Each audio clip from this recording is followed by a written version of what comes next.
I think there's nothing special about relationships based on confessions made in moments of weakness and secrecy, in moments that can easily be pushed to the back of your memory, in moments that you can pretend never happened because you were the only ones who were there. I think it's better when we say things without the urgency of the approaching dawn forcing us to do something, anything, in a desperate attempt to make tomorrow better, or even just a little bit different.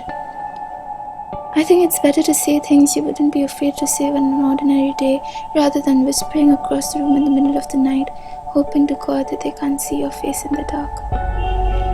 As a generation which attaches so much meaning to anything that is said after the clock hits midnight, we have the collective tendency to throw the word insomnia around at an alarming rate. We stuff it in the bottom of our bags with pages full of incomplete poems and half-drawn faces. We rub it into the dark circles under our eyes. We bookmark it with the pages of the 3 books we are simultaneously reading because we can't commit to one. And we gulp it down with another caffeine fix that makes our hands tremble for the next 2 hours. We accept it as applied like we do so many other things, and like so many other things we refuse to work our way around it. Being unable to sleep, physically or mentally, feels much more exhausting than it sounds. It is at times like these that you realize how much effort you need to put into just relax and how terrifying that sounds. Insomnia is like an endless struggle of telling yourself to stop thinking.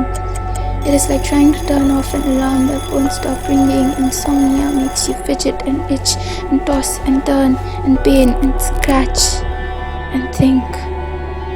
It makes you think like that stubborn child who does exactly what he is told not to do. It makes you think like thinking is the only way out. It makes you think of dreams and plans and routines. So many routines that will help you go to bed on time tomorrow night. It makes you think of all the things you could have done. Slept earlier, skipped that last cup of coffee, apologized to your friend after that fight. It makes you look at the clock a lot. But then you realize it's dark, and so it makes you look at anything that keeps you from yourself. The worst kind of insomnia makes you turn on your lights and sit up.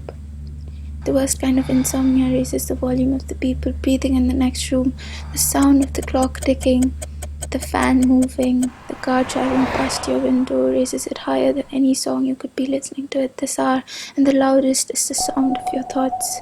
Sometimes you can hear yourself reading, you can see yourself looking. If the light's off, insomnia is like the 4 walls of your room closing in on you and your thoughts running faster than you can catch up with them. And the insomnia in the moonlit balcony is like walking in an abandoned city. Then the lights on insomnia is like sitting in a moonlit balcony inside your head, except that's the only place you can be. And the only place you can be shrinks into one sharp-edged room, and you're suddenly aware of how dark everything looks under the bright artificial light. Insomnia heightens your every sense, magnifies every detail, saturates every color until your dreams feel bigger than they ever did.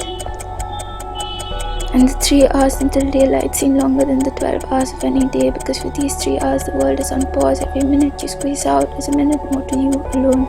With red eyes and stale mouth, you can live without anyone watching. You can listen to every sound you have regretted not hearing. You can go back in time and relive the memories you're ashamed of in the daylight. You can dream about things you know will never happen. Only at 3 a.m. do you really have the time to look at the clock.